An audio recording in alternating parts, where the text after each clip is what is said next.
और मैंने कहा था उस वक्त आपको, एक नौजवान है, निष्ठावान है, समर्पित है आपके लिए। अगर ये काम में होते हैं तो आपके बीच में आते जाते रहेंगे, आपके सुख दुख में साथी बनेंगे और विकास में कोई कमी नहीं रखेंगे। मेरी बात सही साबित हुई, काम करने में कोई कमी नहीं रखी। और मैंने कह रखा था सुबह घर को, तुम मांगते मांगते थक जाओगे, मैं देते देते नहीं थकूंगा।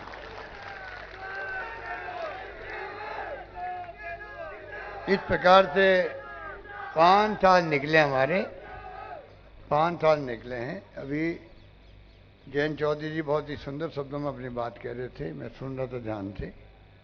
चौधरी चरण सिंह जी चौधरी साहब भी पार्लियामेंट में थे, मुझे भी सौभाग्य मिला उनके साथ में पार्लियामेंट मेंबर रहने का। मैं जानता था कि वो बोलते थे पार्लियामेंट में, इंदिरा जी को बहन कहते थे वो, और क्या उनका दिल की आवाज जुबान पे आती थी। किसानों के लिए समर्पित थे वो व्यक्तित्व, एक अलग पहचान रखता देश के अंदर। और अजीत सिंह जी से मेरा संबंध रहा। अब जयंत चौधरी जी कमान संभाले हुए हैं। मुझे खुशी है कि आज एक सीट कम से कम राजस्थान में आरएलडी के पास में है। रिश्ता निभाया 5 साल तक, रिश्ता निभाया 5 साल तक, और मैं चाहूँगा कि ये रिश्ता आगे भी कायम रहे, हम लोग मिलकर के आगे बढ़ते रहें। अभी आपने इंडिया गठबंधन की बात करी, बहुत आवश्यक है। हालात देश के बहुत गंभीर हैं, लोकतंत्र खतरे के अंदर है, संविधान की धज्जियां उड़ रही जिसको डॉक्टर अम्बेडकर साहब ने बनाया था। ईडी, इनकम टैक्स, सीबीआई दबाव में काम कर रही है, जुडिशल दबाव में काम कर रही है, मीडिया जो ये ले रहा हमें रिकॉर्डिंग, ये सब दबाव के अंदर है। हालात बड़े गंभीर है, सब एक तरफा दिखाते हैं। और चुनाव है राजस्थान के, स्टेट के चुनाव है। 5 साल की हमारी परफॉर्मेंस, हमने क्या क्या कानून पास किए, जैसा भी जैन जी कह रहे थे कि हमने किसानों की जमीन कुड़क नहीं हो, वो कानून भी बना दिया हम लोगों ने। एमएसपी के ऊपर हम लोग भी बोनस दे रहे थे गेहूँ के लिए 100 रुपये, इन्होंने ठीक बताया कि वो बंद करवा दिया गया। ऐसा कभी होता नहीं है। स्टेट गवर्नमेंट फंडिंग से दे रहे थे 100 रुपये प्रति क्विंटल, उसको बंद करवा दिया गया। तो उनकी नीति किसान विरोधी है, इसलिए काले कानून भी आए। और साथ के अंदर 1 साल से अधिक धरना चला, 600-700 लोग मारे गए। किसे कहते हैं? हिंदुस्तान के इतिहास में एक काला अध्याय लिखा गया है, किसानों के आंदोलन के कुचलने के लिए क्या क्या नहीं किया भारत सरकार की, इंडिया गवर्नमेंट ने। किसान मजबूत रहा, आखिर में किसान की जीत हुई, इस बात के हमें गर्व होना चाहिए। झुका नहीं किसान। इसलिए मैं कहना चाहूंगा, राजस्थान सरकार ने तो, हिंदुस्तान ने पहली बार मैंने डिक्लेयर किया था किसानों का अलग बजट पेश करेंगे हम लोग। अलग बजट पेश किया हम लोगों ने, 12 मिशन बना दिए हम लोगों ने। उसमें मिशन आधार पर अब किसानों के आने वक्त में जो भी विकास होगा खेती के अंदर, कृषि के अंदर, वो सब उसके आधार पर होगा। 61 कॉलेजेस कृषि कॉलेज होगी, उन्हें 55 मैंने अभी इन 5 साल में खोली है। 61 में 55 कॉलेज मैंने खोली अभी 5 साल के अंदर कृषि के। कोई हमारे लिए किसान प्रायोरिटी पर है, और मैं समझता हूं कि उसी रूप में हमने अभी 2000 यूनिट बिजली फ्री करी है। करीब 14 लाख किसानों की बिजली बिल जीरो हो गया राजस्थान के अंदर। उपभोक्ताओं में 100 यूनिट बिजली फ्री हो गई। तो जो हमने फैसले किए महंगाई राहत को लेकर के, 25 लाख का बीमा हिंदुस्तान में कहीं नहीं है पूरी पब्लिक के लिए। चाहे वो आयुष्मान भारत हो, 5 लाख का बीमा भारत सरकार का, चाहे राज्य में हो, वो खाली 20% 30% जनता के लिए है। वो एनएफएसए वालों के लिए, एसएससीसी वालों के लिए, सर्वे वालों के लिए। एकमात्र राजस्थान जहां पर पूरी पब्लिक के लिए, अमीर गरीब कोई भी हो, उनके लिए बीमा है 25 लाख का, जो कि वरदान साबित हो रहा था उनके अंदर। कितना इलाज है, कैंसर का, हार्ट का, किडनी का, घुटने बदलवा रहे लोग, कोई एक नया पैसा खर्च नहीं हो रहा है। इस प्रकार से हमने जो कई फैसले, 500 में गैस सिलेंडर दे दिया हम लोगों ने, हिंदुस्तान पहली बार हमने दिया। भारत सरकार दबाव में आई, उन्होंने 200 रुपये कम कर दिए। तो बातें कहने को बहुत सारी है। आपको मालूम है कि महंगे शिविरों के अंदर हमने, और तो लंपी रोग में गाय मर गई थी, 40,000 रुपये देने वाला राजस्थान है प्रदेश, जहां पर पहले सबसे पहले हमने घोषणा करी, सुप्रीम कोर्ट ने कहा उसके पहले ही हमने कह दिया 40,000 रुपये देंगे हम प्रति गाय जो मर गई, उसके लिए बीमा कर दिया गायों का, भैंसों का। तो कई ऐसे फैसले किए हैं, उसके कारण राजस्थान चर्चा में आ गया देश के अन्य राज्यों के अंदर भी। मैं आपसे अपील करना चाहूंगा, अब 7 गारंटी दी गई आपको, चाहे वो गृह लक्ष्मी योजना हो, 10,000 रुपये महिलाओं को मिलेंगे प्रति वर्ष, बहुत बड़ा फैसला हो रहा है ये गारंटी के रूप में। 15 लाख तक का बीमा कर रहे हैं हम लोग। मुआवजा बहुत कम मिलता है, बाढ़ आ जाओ, बिजली कड़क जाओ,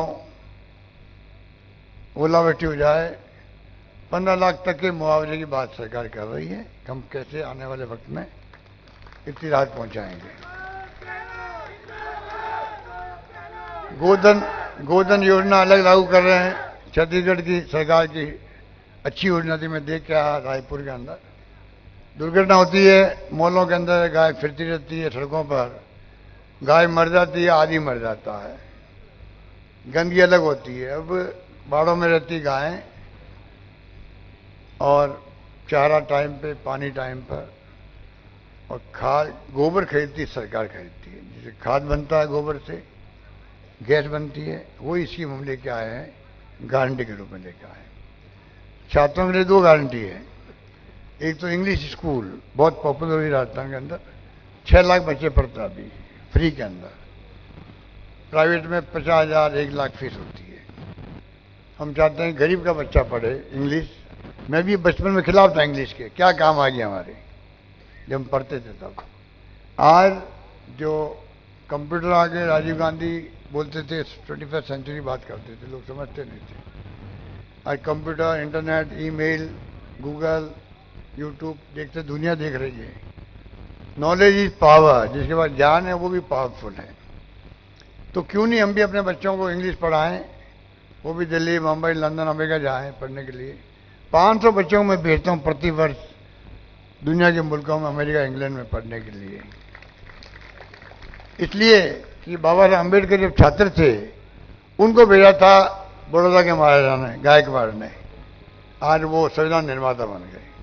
हमारे बच्चे भी बाहर जाके आएंगे, एक्सपोजर होगा, हो सकता है उसमें कोई साइंटिस्ट बनेगा, कोई टेक्नोक्रेट बनेगा, कोई IT एक्सपर्ट बनेगा, कौन क्या बनेगा। हम पीछे नहीं रहना चाहते हैं, इसलिए हमने कहा इंग्लिश सिखाने का गारंटी दी गई है कि हिंदी के साथ साथ में इंग्लिश स्कूल की जो मांग करेगा वहाँ खुली स्कूल खोली जाएगी। अभी 3,000 से अधिक स्कूलें खुल चुकी है। छठी गारंटी है लैपटॉप, टैबलेट देने की। फर्स्ट में जाएगा बच्चा 12वीं पास करके, जाते ही उसको इन्फिनिटी कॉम्प्लेक्स नहीं आए उसके अंदर, क्योंकि पैसे वाला लैपटॉप खरीद के लाएगा, करीब 20,000 का होता वो, उससे वो पढ़ाई करेगा, डिस्टेंस लर्निंग करेगा, कंप्यूटर चलाएगा, सब कुछ सीखेगा उससे। गरीब का बच्चा ये फील करेगा मेरे पास में लैपटॉप नहीं है, टैबलेट नहीं है। सरकार ने तय किया कि लो बच्चे सरकारी कॉलेज में जाएंगे, लाखों बच्चे, उन सबको सरकार लैपटॉप या टैबलेट देगी, ये हमने वादा किया है। इस प्रकार से हम चाहते हैं कि अमीर और गरीब को अवसर बराबर का मिले आगे बढ़ने का। इस प्रकार की सोच के साथ में हमने कई फैसले किए।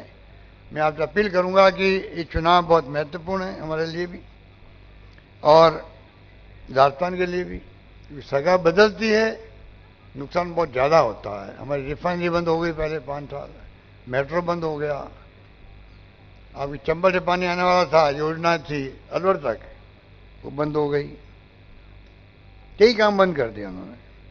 मैं आपसे अपील करना चाहूँगा कि आपने 5 साल पहले मुझे 30वीं बार मुख्यमंत्री बनाया, 30वीं बार आपके आशीर्वाद से मुझे अवसर मिला मैं 5 साल हमने जम के काम किया। मैं चाहूँगा कि हमारी जो योजना है 3 लाख लोगों को हमने नौकरी दे दी है राजस्थान में। अभी बताए सुन रहे थे आप 2 करोड़ नौकरी देंगे, वो तो गायब हो गए कहने वाले, अब बोल नहीं रहे हैं। काला धन लेके आएंगे, 15 लाख रुपए जेब में आएंगे, ये जुमले साबित हुए। हमने जो कहा वो करके दिखाया आपको। मैनिफेस्टो हमारा 96% पूरा हो गया, बजट हमारा 90% पूरा हो जाता है। खाली घोषणा नहीं होती है, वो धरातल उतरती है।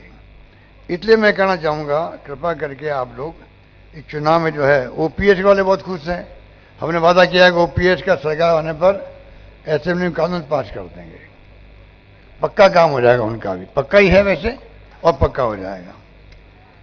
तो मैं आपको निवेदन करना चाहूँगा 500 गैस सिलेंडर और उनकी दायरा बढ़ा रहे हैं हम लोग। पहले उज्ज्वला योजना के लिए था, अब हम उसको बढ़ा रहे हैं। फूड सिक्योरिटी एक्ट में जो भी आएगा 1 करोड़ 5 लाख परिवार है, उन सबको मिलेगा। और 500 में नहीं मिलेगा, 400 रुपये में गैस सिलेंडर मिलने लग जाएगा सरकार बनते ही।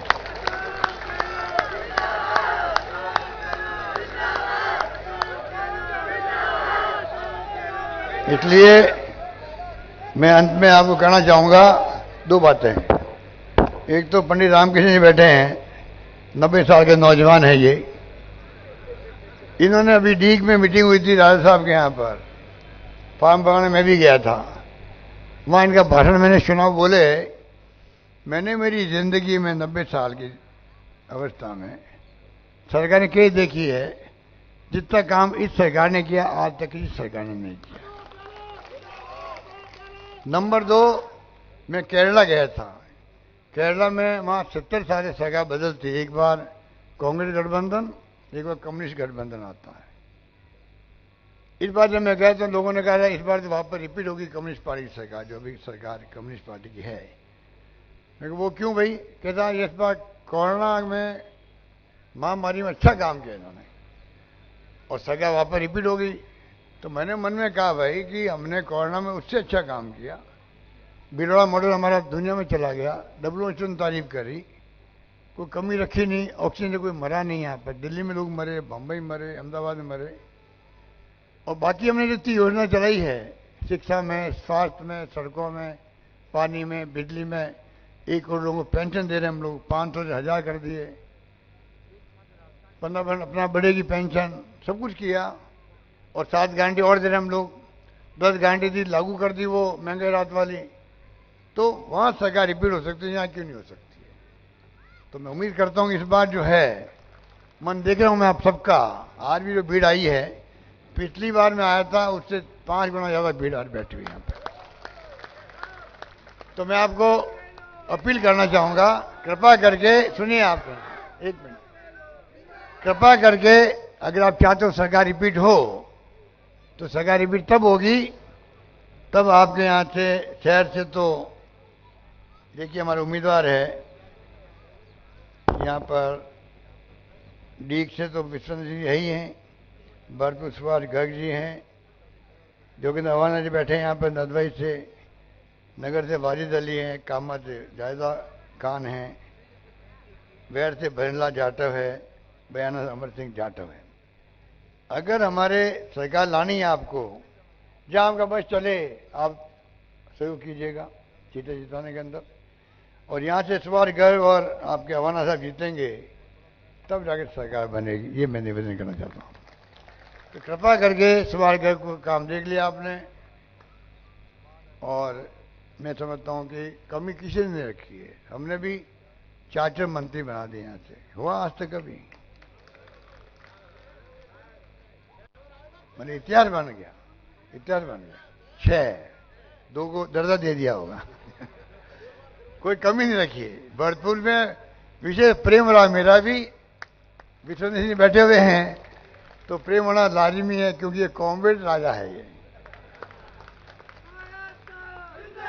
तो मैं इन्हीं शब्दों के साथ में अपनी ओर से, आप सबकी ओर से, आप सबकी ओर से मैं चाहूंगा कि जयंती चौधरी जो है ERCP की योजना को धोखा दिया है, बीजेपी ने हमारे साथ में धोखा किया है।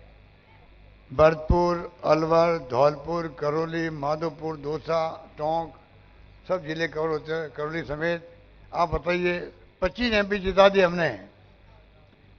एक परियोजना राष्ट्रीय परियोजना घोषित नहीं कर सकते लोग। पानी वाला मंत्री हमारे राजस्थान का है, आप बताइए। 25 एमपी मिलके भी 16 योजना चली देश के अंदर, राष्ट्रीय परियोजना है। ईआरसीपी की 13 जिले की योजना है, पीने के पानी की भी है। 2 लाख हेक्टेयर जमीन सिंचाई होगी उसके अंदर। 53 बांध मैंने जोड़ दी जो छूट गए थे अभी। आपने ठीक क्वेश्चन उठाया कि उस योजना को क्या कारण है कि आप राष्ट्रीय परियोजना घोषित नहीं करते हो। कहने के बाद में भी प्रधानमंत्री खुद बोले जयपुर में, अजमेर के अंदर। ये हालात है, इतना उपेक्षा है राजस्थान की, भेदभाव है। प्राइम मिनिस्टर आए थे पहले, 5 साल पहले आए, अब 5 साल बाद में फिर आए हैं। जितने नेता आते हैं 4-5 तो मुख्यमंत्री आ गए, 4-5 केंद्रीय मंत्री आ गए, प्रधानमंत्री जी, मोदी जी और अमित शाह जी आते रहते हैं। 32 रैलियां कर रहे हैं प्रधानमंत्री जी, क्योंकि सरकार गिरा नहीं पाए ये लोग। मध्य प्रदेश गिरा दी, महाराष्ट्र गिरा दी, कर्नाटक गिरा दी, गोवा और मणिपुर में फाउल खेल गए। तो उनको दर्द है कि राजस्थान में हम फेल क्यों हो गए, हमारा षड्यंत्र फेल क्यों हो गया। वो टीस जो उनको है दिल के अंदर, वो बाबा उनको दुख दे रही है, इसलिए पूरा अटैक राजस्थान पे और मुझ पे और मेरे परिवार पे किया हुआ है। हमारे पीसी डिपेंडेंट गोविंद दोतासा है, उसके घर ईडी की छापा पड़ गए। 10 घंटे बैठे रहे, कोई क्वेश्चन पूछा ही नहीं इनको। दुनिया को बताने के लिए देखिए प्रदेश कांग्रेस कमेटी अध्यक्ष के यहाँ छापा पड़ा आज। बेटों को दे दिए, उनके बेटों को दे दिए, मेरे बेटों को दे दिया ईडी का। अरे ये एजेंसी प्रीमियर एजेंसी है ईडी, इनकम टैक्स, सीबीआई। ये इतनी इंपॉर्टेंट एजेंसी है कंट्री के लिए। किसके लिए है? इकोनॉमिक ऑफेंडर के लिए, आर्थिक अपराधियों के लिए है। जो मालिया है लंदन में, नीरव मोदी है, उनके लिए है ये। आज क्या देश के अंदर कोई इकोनॉमिक ऑफेंडर है ही नहीं, आर्थिक अपराधी नहीं है। उनका पकड़ नहीं रहे हो तो देश का नुकसान देश को हो रहा है, उसकी इकोनॉमी को हो रहा है। इनकम टैक्स रेवेन्यू बढ़ाने वाला डिपार्टमेंट है। इन सब का उपयोग होना चाहिए, उसकी बजाय आप सरकारें बनाने में, सरकार गिराने में कर रहे हो। तंग कर रहे हो अपनी पार्टियों को। चुनाव चल रहे हैं और छापे पड़ रहे हैं। जहाँ जहाँ चुनाव होते हैं, चाहे छत्तीसगढ़ हो चाहे राजस्थान हो, मध्य प्रदेश में क्यों नहीं पड़े भाई। इसलिए मैं कहना चाहूंगा ये जो तरीका अडॉप्ट किया है लोकतंत्र के लिए खतरनाक है। ये आपको हमको समझना पड़ेगा। इसलिए मैंने आपको कहा कि ये मौका, अब देखिए जो नेता आ रहे हैं, सब नेताओं का भाषण देखेंगे शाम को, आप सबका भाषण एक सा है, भड़काने वाला है। हमसे बहस नहीं करें भाई आपके कामों में कमी रह गई है, खामी रह गई है, आपने खाली घोषणा करी, वो लागू नहीं हुई है, इस पर बहस नहीं होगी। मैं उनको चैलेंज देता हूं कि आप हमारे कामों पर बहस करो, फिर वोट मांगो, रात में जनता से वोट मांगो।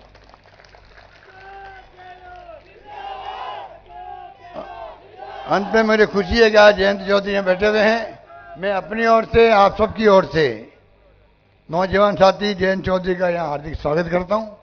अपनी बात समाप्त करता हूं। धन्यवाद। जय हिंद। धन्यवाद। कांग्रेस का हाथ, कांग्रेस का हाथ, कांग्रेस का हाथ। दिनेश सुपा जी धन्यवाद देंगे। दिनेश सुपा जी।